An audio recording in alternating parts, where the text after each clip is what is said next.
Show के 8वें episode में आप सबका स्वागत है। और सबसे पहले मैं उन दर्शकों का धन्यवाद करना चाहूंगी जिन्होंने सभी एपिसोड्स में अपने कमेंट्स और सजेशंस के जरिए हमें इनकरेज किया है।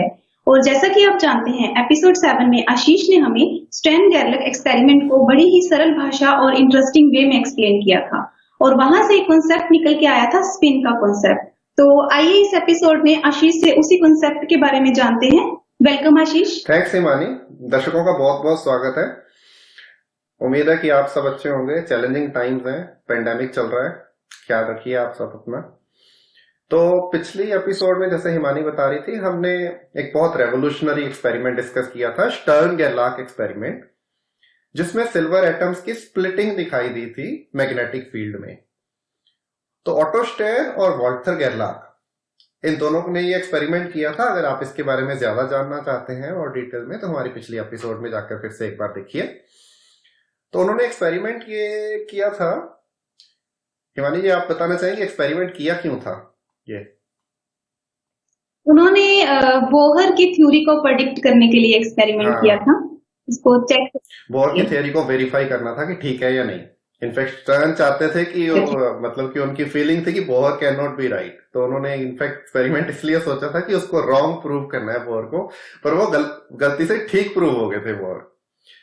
अब मैंने बोला जब भी कुछ करते हैं तो उससे भी कितना सोचा होता है, उससे बढ़ के निकल के आता है कुछ नया। एक्सपेरिमेंट हमेशा ऐसे ही होते हैं कि कभी कभी अनएक्सपेक्टेड चीजें नजर आती हैं। तो जैसा कि ने बोला था, नो एक्सपेरिमेंट इज सो डम। वो वॉल्टर गेरलाक ने बोला था। वो नील्स बोर की थ्योरी कुछ प्रिडिक्ट कर रही थी कि अगर इलेक्ट्रॉन इस तरह से ऑर्बिट में घूम रहा है तो वो मैग्नेटिक फील्ड के साथ इंटरेक्ट करेगा, क्योंकि एक रोटेटिंग इलेक्ट्रॉन का अपना मैग्नेटिक फील्ड होना चाहिए, यानी charge in motion should produce a magnetic field. Similarly अगर इलेक्ट्रॉन ऑपोजिट डायरेक्शन में घूम रहा है तो वो मैग्नेटिक फील्ड के साथ दूसरी डायरेक्शन में इंटरेक्ट करेगा। तो इस तरह से आधे एटम्स ऊपर शिफ्ट कर जाएंगे जिनमें इलेक्ट्रॉन ऐसे घूम रहा है, और आधे एटम्स ऐसे शिफ्ट कर जाएंगे जिनमें इलेक्ट्रॉन ऐसे घूम रहा है। तो ये बोर की थ्योरी की प्रिडिक्शन थी, जो कि स्टर्न गेरलाक एक्सपेरिमेंट में ठीक प्रूव हो गया। पर एक्चुअल में यहां पर एक मिस्ट्री है कि ये हमने जैसे बात की थी कि ये गलती से ठीक प्रूव हो गई थी बोर की थ्योरी, क्योंकि एक्चुअल में बोर की थ्योरी के हिसाब से सिल्वर एटम्स की स्प्लिटिंग होनी ही नहीं चाहिए थी। उनका ऑर्बिटल मोमेंट जो है इलेक्ट्रॉन्स का घूमने का, वो ओवरऑल 0 है सिल्वर एटम्स के लिए। तो बाद में पता चला कि स्प्लिटिंग इसलिए हो रही थी क्योंकि there is something else called spin moment और स्पिन डिग्री ऑफ फ्रीडम और स्पिन क्वांटम नंबर। तो इसकी वजह से इलेक्ट्रॉन्स का एक स्पिन क्वांटम नंबर है, वो मैग्नेटिक फील्ड के साथ इंटरेक्ट करता है, जिससे स्प्लिटिंग आती है। ये बाद में पता चला, पर ये स्पिन आई कहां से और ये स्पिन है क्या चीज, आज हम इसकी डिस्कशन करेंगे। और हम ये जानने की कोशिश करेंगे कि कौन कौन से ऐसे साइंटिस्ट हैं जिनका इसमें योगदान है और स्टोरी क्या है स्पिन की डिस्कवरी की। तो मैं कुछ साइंटिस्ट का नाम लेता हूँ। बोलिए। मिलके काम किया, स्पिन के लिए बहुत सारे साइंटिस्ट ने मिलके काम किया, तब जाके एग्जैक्टली बहुत सारे साइंटिस्ट की कंट्रीब्यूशन थी। इनफैक्ट हम स्टर्न और गेरलाक की बात तो कर ही चुके हैं, उनकी कंट्रीब्यूशन बाद में रिवील होती है जब पता चलता है कि स्पिन थी। कुछ और साइंटिस्ट हैं, लेट्स सी। हम दर्शकों से भी अपने पूछना चाहेंगे कि आपने इनमें से कितने साइंटिस्ट का नाम सुना है। हम 7 साइंटिस्ट का नाम देंगे। ओके, एक है वुल्फगैंग पाउली, दूसरे पीटर जीमान, तीसरे राल्फ क्रोनिग, ओके, चौथे जॉर्ज उलनबेक, पांचवें सैमुअल गॉडस्मिट, 6th है पॉल एरनफेस्ट, ओके, और 7th है पॉल डिराक। तो ये 7 साइंटिस्ट में से आपने जितनों का नाम सुना है आप नीचे कमेंट सेक्शन में लिखिए। ओके, तो हम इनकी कंट्रीब्यूशंस के बारे में जानेंगे। सबसे पहले हमने बात करी वुल्फगैंग पाउली की। पाउली का तो सबने सुना ही होगा, पाउली एक्सक्लूजन प्रिंसिपल सब हम पढ़ते हैं, हाई स्कूल में ही पढ़ना शुरू करते हैं। तो वुल्फगैंग पाउली जो थे, बहुत स्ट्रॉन्ग फिजिसिस्ट, थ्योरेटिकल फिजिसिस्ट, बहुत ही स्मार्ट थ्योरेटिकल फिजिसिस्ट, जिनकी बहुत कंट्रीब्यूशन है साइंस में। हम उनके अभी आज स्पिन को जो कंट्रीब्यूशन है उसके बारे में बात करेंगे। बहुत सारा उन्होंने मैथमेटिक्स भी डेवलप किया एंड सो ऑन। तो 1924 की बात है। स्टर्न गेरलाक एक्सपेरिमेंट के 2 साल बाद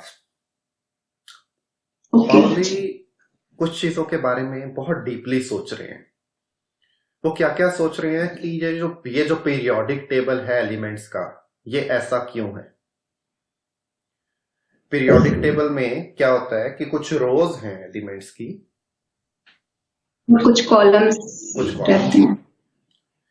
तो जो कॉलम्स हैं उनमें जो जो एलिमेंट्स आते हैं उनकी प्रॉपर्टीज, उनकी केमिकल प्रॉपर्टीज सिमिलर होती हैं। जैसे lithium, sodium, potassium, rubidium and so on, ये फर्स्ट कॉलम में आता है। और रोज में एलिमेंट्स इस तरह से अरेंज होते हैं कि उनका एटॉमिक नंबर बढ़ रहा है, जैसे hydrogen 1, helium 2, lithium 3 and so on. इस तरह से होली सोच रहे थे कि ये इसी तरह से क्यों है, मतलब there should be a very simple answer to all of this, why periodic table is organised in such a fashion. There should be a basic answer, उसको वो जानने की कोशिश कर रहे थे। इस मतलब इस डिस्कशन के अराउंड एक बहुत बड़ी कंट्रीब्यूशन आई थी एक्चुअली नील्स बोर की 1920 के आसपास।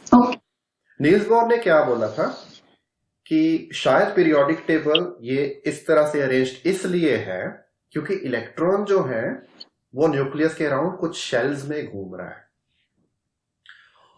और वो शेल्स में एक particular number of electrons he allowed हैं, और जब वो शेल फुल हो जाती है तो नया पीरियड, मतलब एक नई रो शुरू हो जाती है। ये बोला नील्स बोर ने। अब वो क्या क्या है, जैसे अगर एक शेल में 2 इलेक्ट्रॉन है तो पहला पीरियड हो गया हाइड्रोजन हीलियम, है ना। उसके बाद फिर 8 इलेक्ट्रॉन, मतलब हर एलिमेंट में एक एक इलेक्ट्रॉन बढ़ता रहेगा और शेल फुल हो जाएगा। फिर जैसे हम लेफ्ट टू राइट, और उस तरह से दूसरी शेल है उसमें 8 इलेक्ट्रॉन हो सकते हैं। सो 2 पहली में हो गए, दूसरी में 8 हो सकते हैं। तो एटॉमिक नंबर 3 से लेके 10 तक, that's the second row of elements.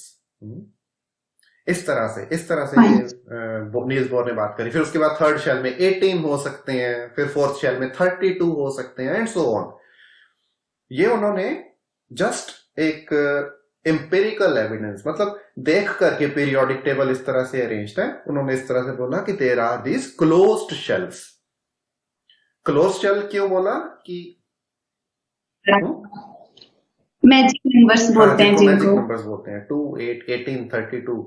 तो ये क्लोज्ड शेल का क्या मतलब है कि अगर आपको एक एलिमेंट को दूसरे एलिमेंट से रिएक्ट करना है तो उसकी एक शेल में, जो आउटर मोस्ट शेल है, उसमें थोड़ी सी स्पेस होनी चाहिए नए इलेक्ट्रॉन्स आने के लिए, या फिर वो शेल में से इतनी स्पेस होनी चाहिए कि उसके इलेक्ट्रॉन बाहर चले जाएं। जैसे सोडियम है, उसकी आउटर मोस्ट शेल में 1 इलेक्ट्रॉन है, तो वो 1 इलेक्ट्रॉन चला जाता है और अंदर फिर बाद में क्लोज्ड शेल बन जाती है 10 इलेक्ट्रॉन का, टोटल 2 और 8।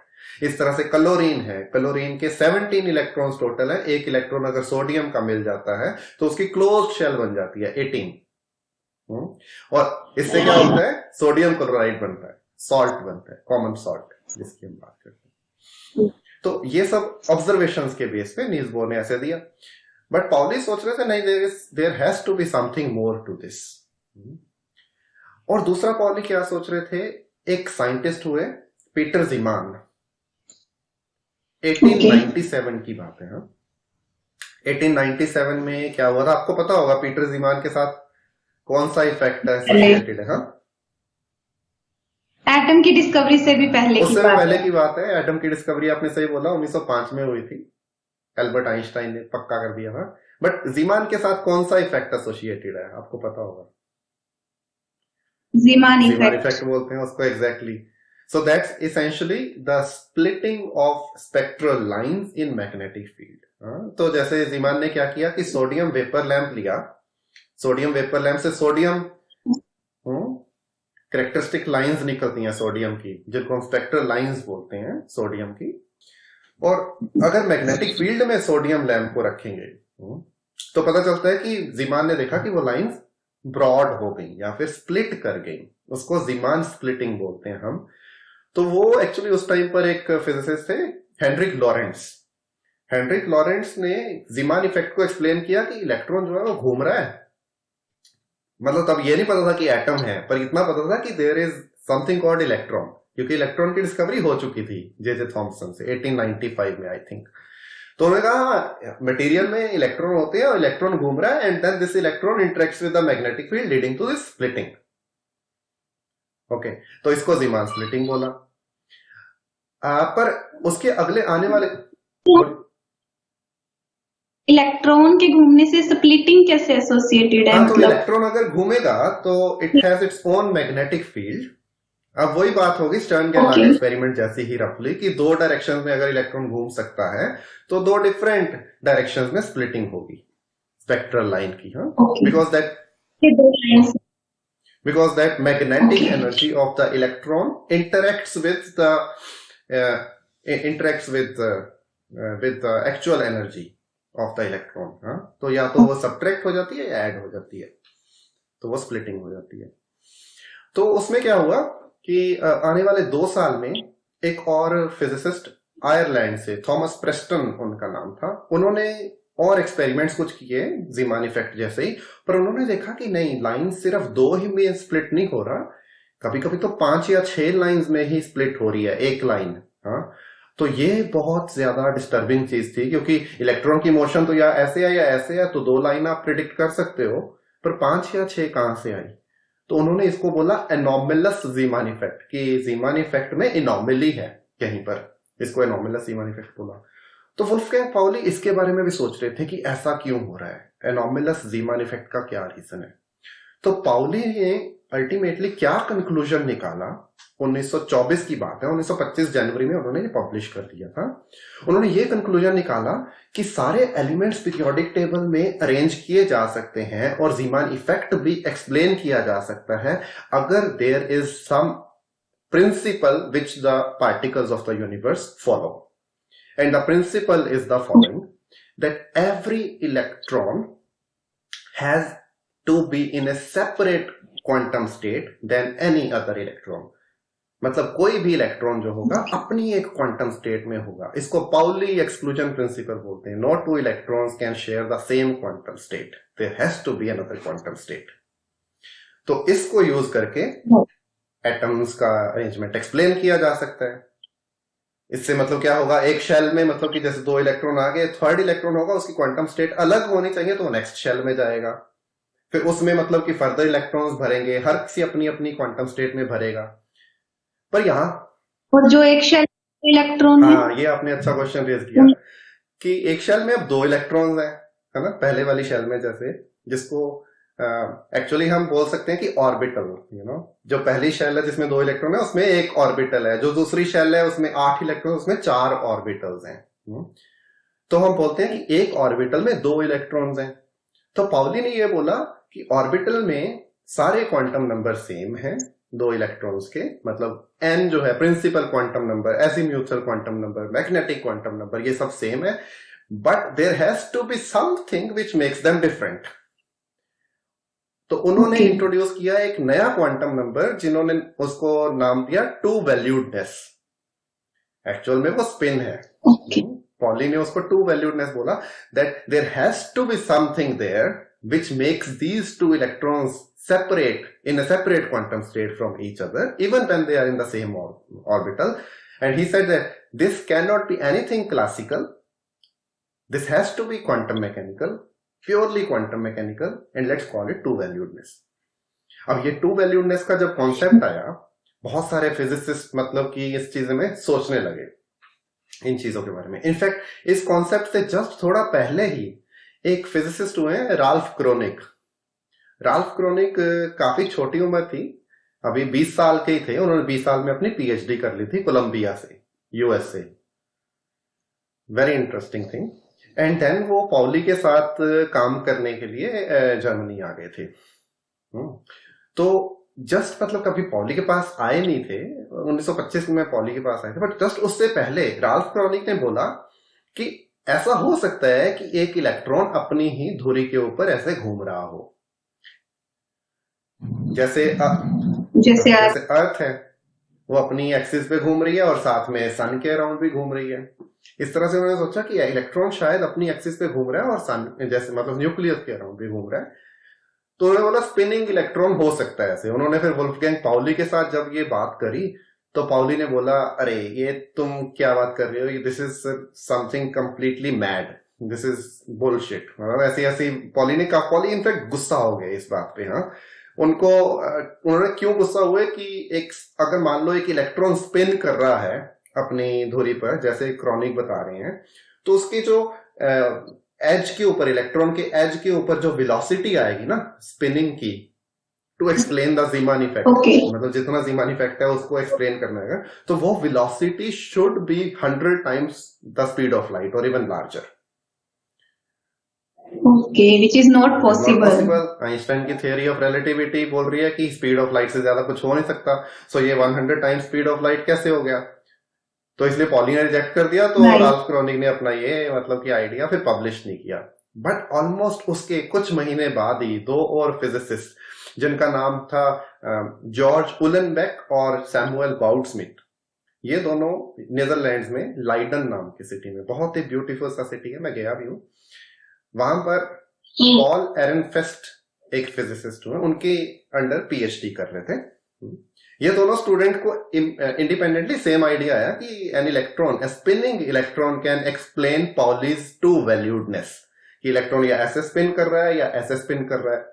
अब उनके आइडिया में भी प्रॉब्लम तो सेम है कि मतलब spinning electron would have a large velocity larger than speed of light. उन्होंने उनको उनके जो गाइड है पॉल एरनफेस्ट, उन्होंने बोला कि आप इसको पब्लिश कर दो। तो ये दोनों स्टूडेंट बोले अरे ये तो स्टूपिड लग रहा है हमें, क्योंकि इतनी वेलोसिटी नहीं हो सकती, आप बोल रहे हैं पब्लिश कर दो, ये अच्छा नहीं लगेगा, मतलब लोग बोलेंगे कि क्या तुम स्टूपिड चीज पब्लिश कर रहे हो, तो ये रेपुटेशन खराब होगी। तो एरनफेस्ट बोले नहीं नहीं, you guys are young enough to do stupidity, so just do it. तो उन्होंने वो भेज दिया पेपर और पब्लिश कर दिया। तो उसके बाद बहुत इंटरेस्ट रेज हुआ, लोग और भी इस बारे में सोचने लगे कि स्पिन हो सकती है इलेक्ट्रॉन की, अगर स्पिन है तो क्या चीज है, इलेक्ट्रॉन स्पिन कर भी रहा है या नहीं कर रहा है, ये सब डिस्कशन शुरू हो गई। अब एक साइड स्टोरी ये है कि ये गाउडस्मिथ और उलेनबेक और एरनफेस्ट, इनकी जो थियरी थी जिसमें मतलब कि एक स्पिनिंग इलेक्ट्रॉन वाली theory and you know this spin की थियरी, तो इसमें मतलब कि अगर आप जीमान इफेक्ट की को एक्सप्लेन करना चाहते हो तो ये तीनों कर नहीं पा रहे थे। रीजन ये था कि इनकी थियरी से जो स्प्लिटिंग आ रही है ना, मतलब कि स्पेक्ट्रल लाइंस की स्प्लिटिंग, वो आधी आ रही है then observed in the experiment. तो इसको फैक्टर ऑफ 2 प्रॉब्लम भी बोला गया कि 2 फैक्टर ऑफ 2 से गलत है स्प्लिटिंग।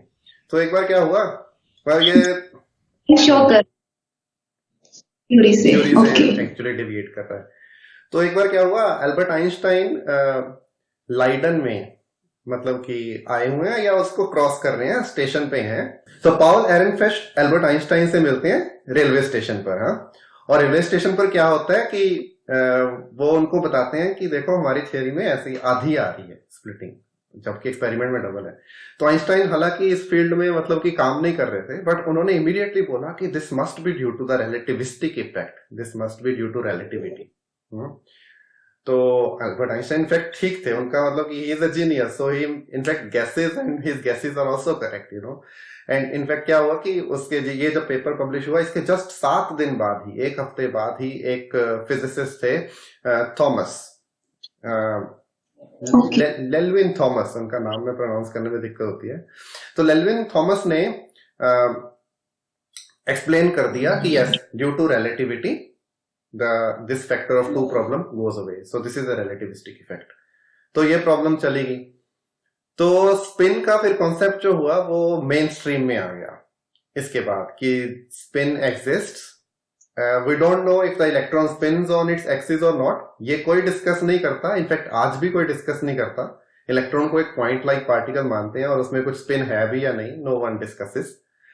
बट एक इंटरनल डिग्री ऑफ फ्रीडम है या इंटरनल क्वांटम नंबर है which interacts with the magnetic field just as if the electron is spinning on its axis. But actual में क्या हो रहा है ये अभी तक भी पता नहीं है।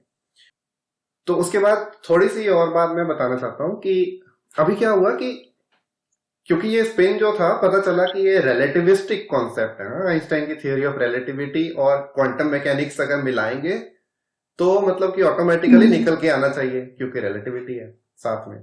तो इसको, इन दोनों थियोरीज को फिर कंबाइन करने की जरूरत थी, और यही किया एग्जैक्टली एक फिजिसिस्ट हुए पॉल डिराक, एक इंग्लिश फिजिसिस्ट। उन्होंने आइंस्टाइन की रिलेटिविटी और क्वांटम मैकेनिक्स को यूनिफाई किया। बहुत ही चैलेंजिंग काम था। Paul Dirac has been a very good mathematician and physicist. Some people compare him to Isaac Newton himself.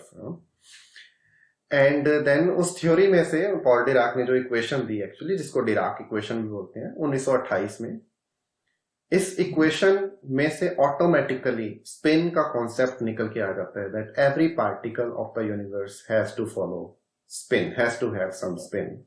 Okay, there are some exceptions of course.